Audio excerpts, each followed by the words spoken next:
On va essayer d'appliquer ce qu'on a vu avec ces 4 outils, disons, de travail: extrusion, lissage, révolution et balayage. On va pas forcément les utiliser tous.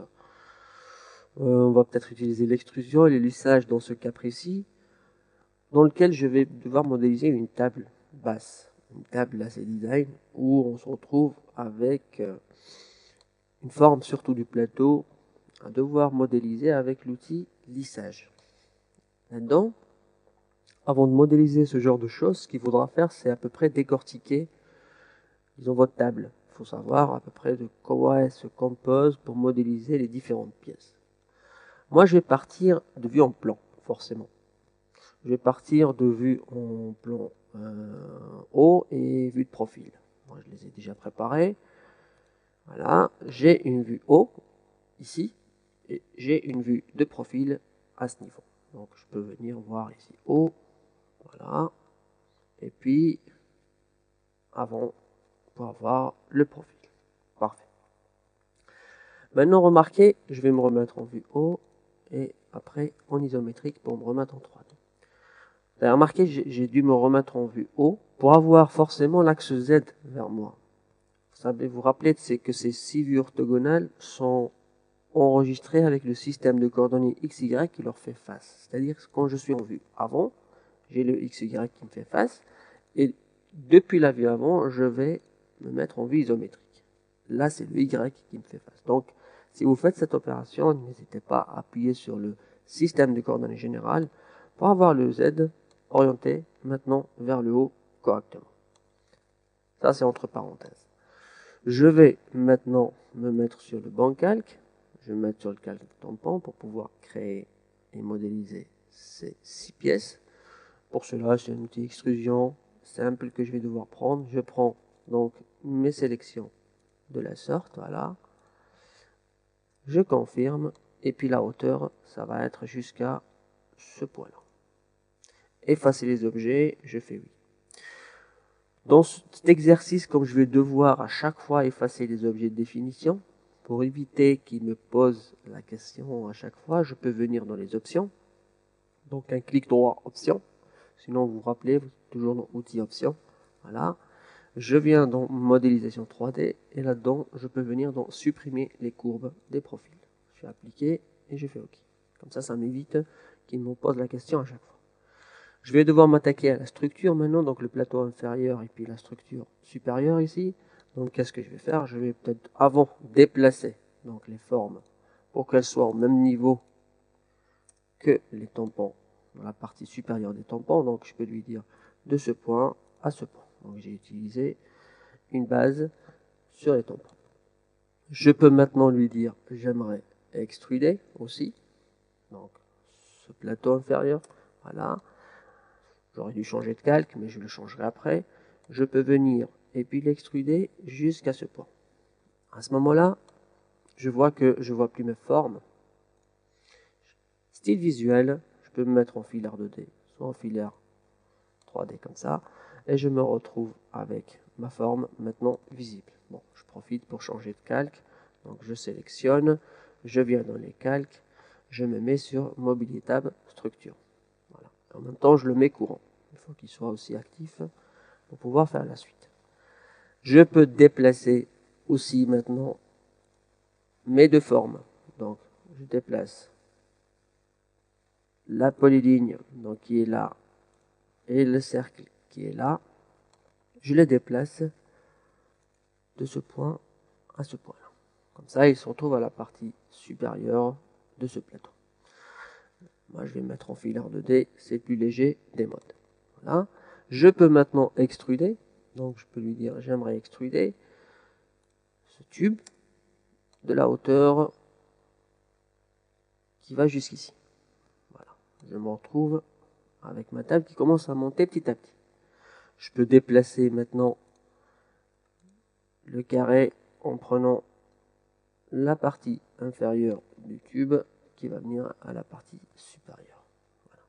Je peux maintenant extruder à nouveau. Donc voilà, extruder cette hauteur-là. Là, ma structure est finie. Je vais attaquer le plateau, donc l'élément peut-être le plus compliqué de la table, vu qu'il est chanfreiné tout autour, ici. Pour cela, je peux à la limite modéliser le plateau à côté et après le monter, comme je peux aussi le monter directement. C'est une solution.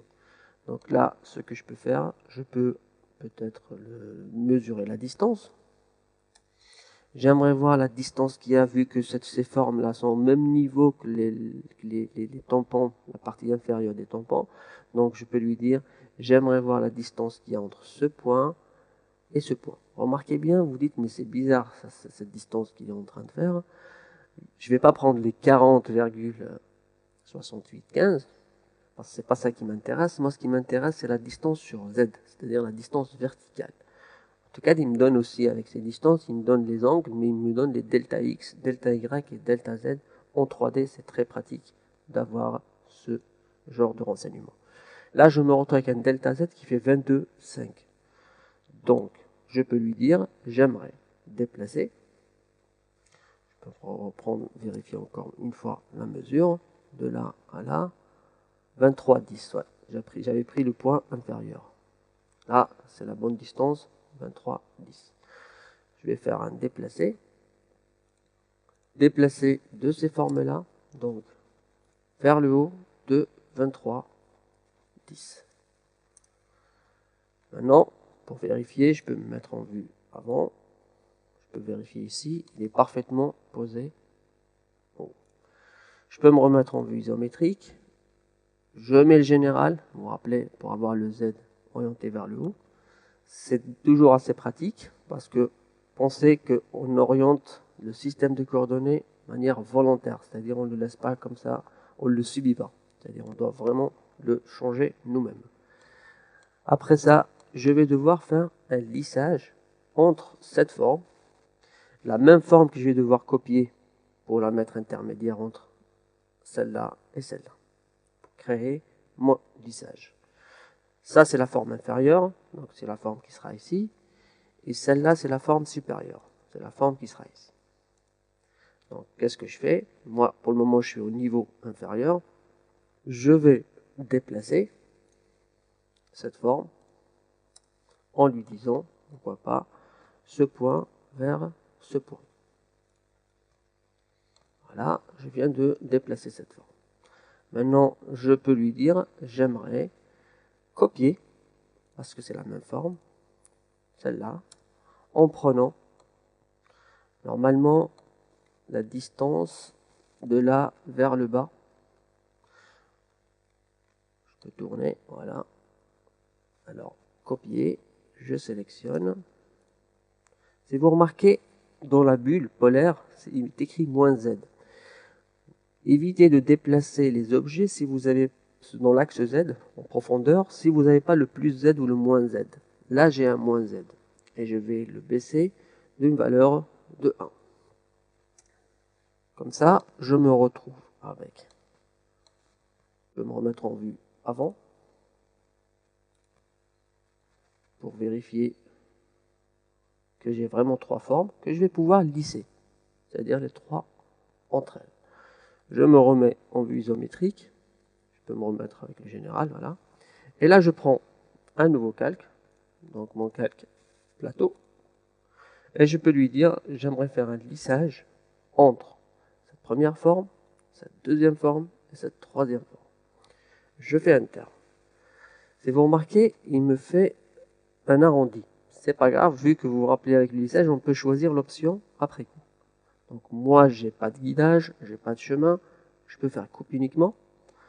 Quand je sélectionne, je peux me remettre en vue réaliste pour qu'on voie à peu près comment est-ce qu'il a fait la courbure. Là, je vois qu'il m'a fait une courbure un peu trop courbée. Qu'est-ce que je fais? Je sélectionne donc mon objet, je viens dans les options qu'il me propose. C'est l'option lisser, c'est pour ça que c'est arrondi comme ça, et je me mets sur régler. En me mettant sur régler, je me retrouve avec mon chanfreinage juste. Et à ce moment-là, votre table, elle est finie. En partant d'un profil et d'un plan, enfin le plan surtout, le profil que j'ai utilisé pour prendre les dimensions et les hauteurs, je me retrouve à finir, à modéliser une table assez rapidement. On va maintenant, au fur et à mesure, apprendre, parce qu'il y a une autre technique aussi pour pouvoir faire ce chanfreinage, c'est d'utiliser des outils d'édition de solides, qu'on verra dans les leçons suivantes, qui vont me permettre de modifier mes solides après avoir modélisé, et ça vous donne encore plus de possibilités de travail.